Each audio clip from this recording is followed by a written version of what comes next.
पैर पखार के छपनो भोग भोजन करा के तनी ध्यान दिलो कथवा पर आय यही में तनी बातों बत कही नु बा कथा में लोग बढ़ जाता लेकिन लोगवा में कथवा नहीं खे बैठ कथवा जे ध्यान से सुनी उपतिया ही अगल बगल विचार करें कथा में बैठ जाना काम में लाग गई वही काम में रहे अब अगल में के आइल बगल में के आइल कथा खत्म हुई ओकरा बाद परिचय कैले न त एने कथा शुरू बा तने एने शुरू बा मार तू कही आइलू ये बाछी कतरी हम बूढ़े के आइल कथा के मतलब ही ना होला शांति से सुनल जाला। अब देखिए भोजन करा के तब कृष्ण भगवान सुदामा जी से घर के समाचार पूछे तनी घर के कि कुशल से मानो परिवार यार तनी समाचार बताओ कुशल से मानो परिवार यार तनी समाचार बताओ कुशल से मानो परिवार। कन्हैया जी पूछता नहीं कोई लेना तेरी हरी हे निज कर कमल से धोवल चरणवा नयना वाके जल से कोई लेना तेरी हरी निज कर कमल से धोवल चरणवा नयना वाके जल से इहे हो सनातन संस्कार यार पानी समाचार बताओ कुशल से मानो परिवार यार पानी समाचार बताओ कुशल से बात समाचार कुशल से मानो सरकार परिवार परिवार अभी वोट अपना यहाँ आज पड़त तले तू सरकारे बनावे लगल इतना लोग बैठल मानो सब लोग से एगो बात कहे अरे वो लाखपति हो जाए करोड़पति हो जाए अरबपति हो जाए लेकिन त्रिलोकपति रहुआ ना हो सकिले। सोना लाखपति करोड़पति अरबपति अरे ब्राह्मण के चरण धोले त्रिलोकपति सोना लाखपति करोड़पति अरबपति ब्राह्मण के चरण धोले त्रिलोकपति चरण में ना धोले चरण पर रगड़े लीलार यार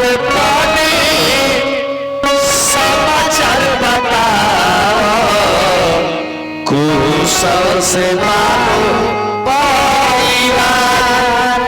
यार पानी समाचार बताओ कुशल से बाबू परिवार हलचल बाबा गावतारे बरवा में आके बबुआ अरे सब लोग सुनतावे कथा हरसा के सटले बखूठा बाजार यार पानी समाचार बताओ कुशल बाबू परिवार यार पानी समाचार बताओ कुशल से बाबू परिवार। यह बात है नाल वाला का फेर में मत पड़ियो ये दोनों जना के फेर में ना जे ना आवेला नु इलो चाहेला कि हरका का भगा दी तो हमरा यो ताकत रह बनू इनकरा लो बिस जइबो तारा के आसमान छुआ देबो कोई जना चेलाई में वही चेला बन बन के बोलो घूम घूम के अपन बिजनेस करता। अब तू वही बड़ा तनी पहला दिन हुआ तीसरा दिन तू एकदम उनकरे लोग लिखा हो जाएगा बस। ऐसे कह प्रेम से बोल वृंदावन बिहारी लाल की जय। अब तब कन्हैया जी कनी की सुदामा भैया भाभी हमारे के कुछ खाए के देले बनी कि ना। अब खाए वाला नाम सुन ले तो सुदामा जी भड़कल बड़े सुदामा जी एक में पीछे सरक गईले कहले जी जे नौकरू चाकर बड़े जा सोना चांदी के हार पहनले बड़े जा हैं हे सभा में हे समाज में हई खुदी चिवरा निकाले हमारे घोरे बेइज्जती बा। एगो तो फटई कुर्ता फटई धोती आ दूसरे में चिवरुआ निकाल दे जौनो इज्जतिया बाचल बहु खत्म बा। कहले कि जे हिंगा तबले लियाई बनी वहींगा तबले लेके रिटर्न मार दे। जब पीछे पर सरकले तले कन्हैया जी देखलानी कनी जरूर कुछ ले ले बड़ा तबे पीछे हटत रहा। हां बट टप दे हाथवा लगा के कखवा में से खींच ला खींच के खोल के देखनी तो खुद ही चिवरा रहे। भगवान कन्हैया कहने की सुदामा इतना स्वादिष्ट चीज ले आई बड़ा हो अब तू चुराव तारा।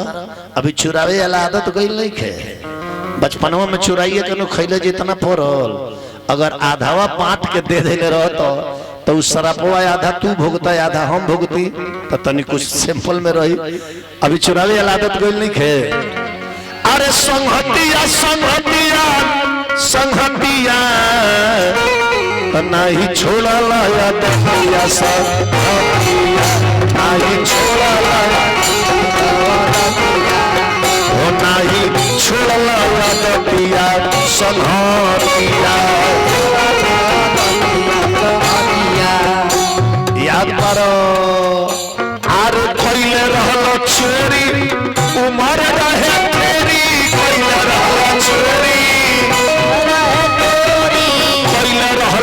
चोरी उमर रहे छोरी अरे से तो कटल विपतिया से तो कटल विपतिया नहीं छोड़ल यदतिया संहतिया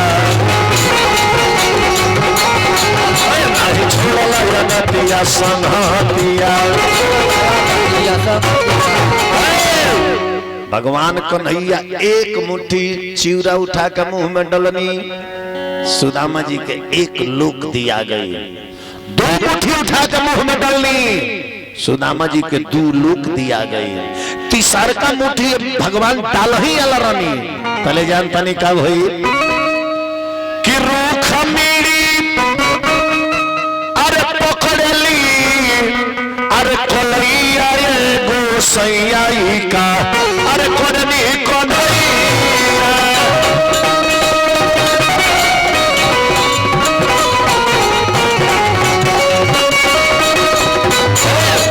रुकनी पकड़ली कोलैया गोसैया का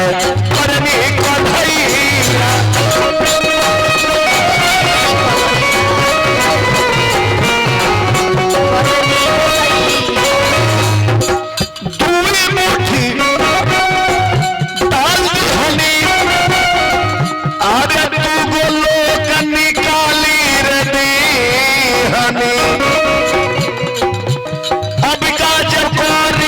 सफैया गोसैया का करनी कन्हैया।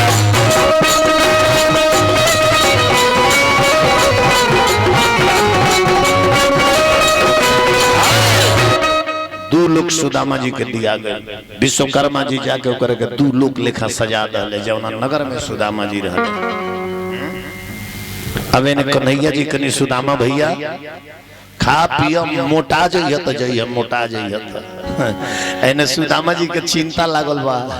हम एने खा पी के मोटाए तले घरवा खैला बिना सब जना के अर्थी सजा जाइए।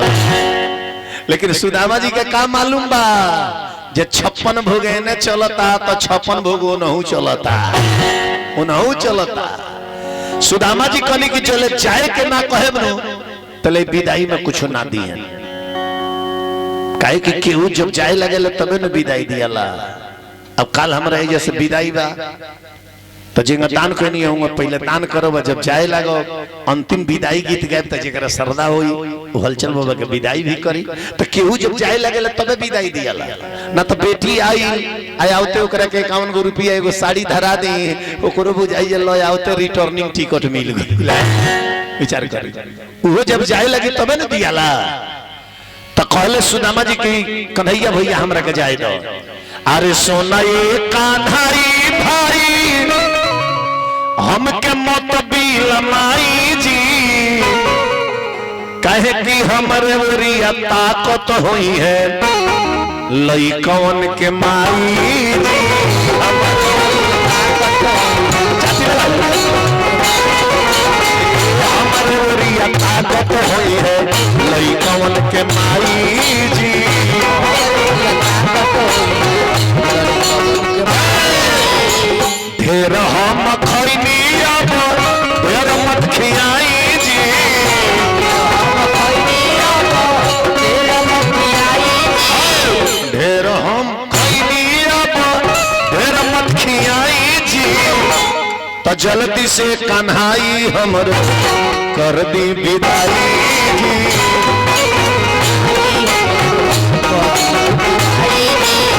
जल्दी से कन्हाई हमर कर दी विदाई जी कन्हैया जी कने के नाम न बता चलो चलो कन्हैया जी रथ निकलनी रथ पर सुदामा जी के बैठा लनी आ सुदामा जी जब रथवा पर बैठले नु तो चारू बगल ताकत रहे विदाई में का दी है ये दादा रथवा पर तो कुछ धइल ही नहीं खो रथवा तो खाली बा आ घर से रथ निकल गई आ रथ पर कुछ धइल ही नहीं खो ई का दी है बुझाता सुखले सुखले विदाई बखा दो ना बेकारे में मेहरारू के बात मननी है वही को डाड़ हो गई बेइज्जती भइल तवन तो ओवर टाइम में भई चलत चलत चलत गइल लो जब नगर के समीप पहुंचे चाल लो तो सुदामा जी कहने के जले उतर के जाए के ना कहे तने कुछ ना दिए काजे ने दो चार गो मौलवे में से दे दे तबो हमर दुख भाग जाई तो सुदामा जी के लेके नहीं भैया कहां ले जाइबो अब हम चल जाए थोड़ा ही दूर पर हमर गांव बा कन्हैया जी कहने के जा उतर के सुदामा जी जाए लगले कन्हैया जी खड़ा होके ताकत नहीं आ सुदामा जी घूम घूम के ताकत रह जाए श्री कृष्णा बेकार हो गई बेकार में मेहरारू के बात मननी इतना पैदल चलनी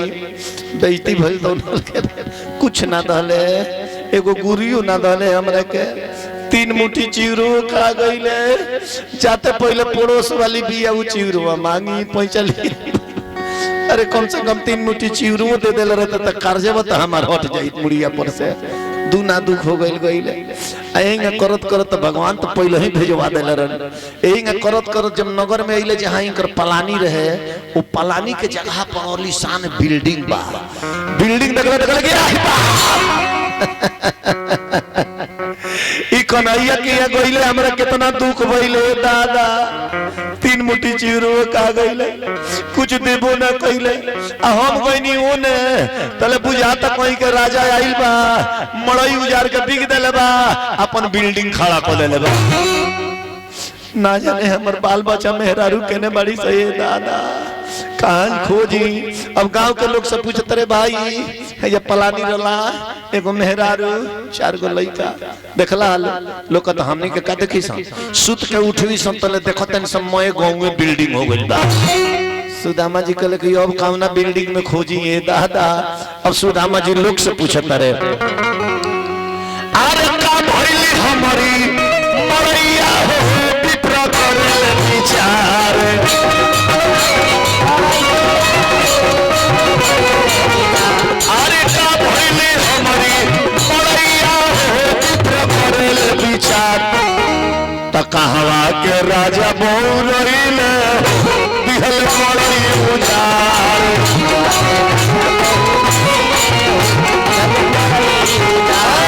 कहवा के राजा बहु रहिले दिहल मरई उजार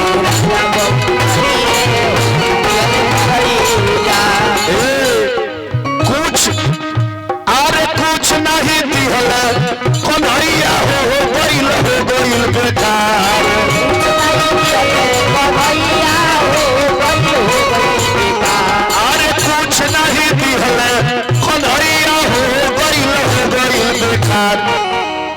अरे ऊपरा से 3 मुट्ठी चिउरा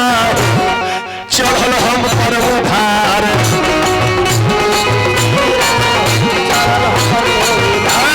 ऊपरा से 3 मुट्ठी चिउरा हो चढ़ल हम पर उधार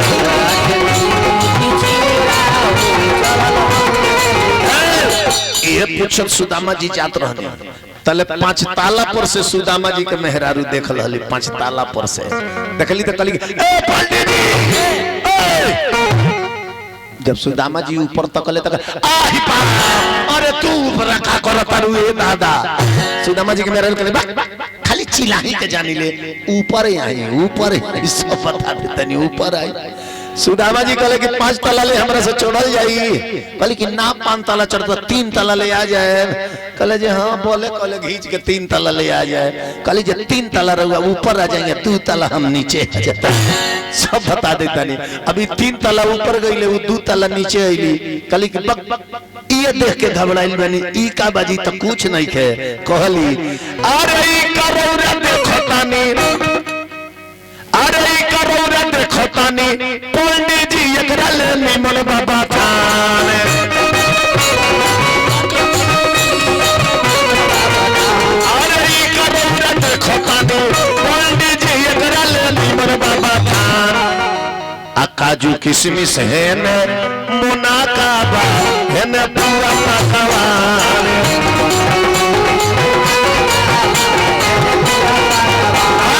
काजू किशमिश है न मुनाका है न पूरा पकवान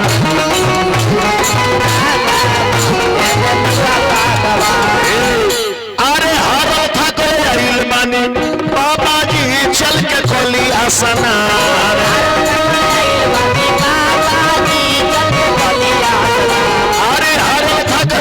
बाबा जी चल के खोलिया सना रौरा खाती घर में लिया तानी जी कर खाती चल पान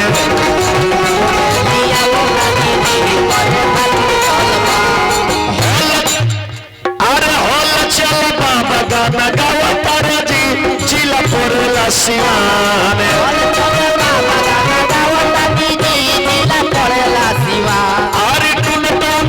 चल गाना गावा तारे जी चिला पोरला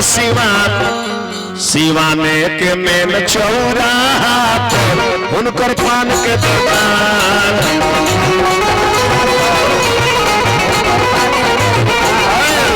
चल गाना गावा तारे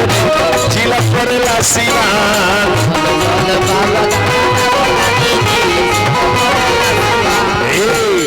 तब सुदामा जी के बुझाई कि नगदी ना दिहल कन्हैया हो भेजल बड़े भगवान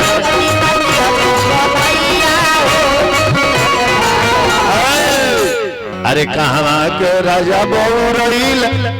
दिहल बड़ई उजान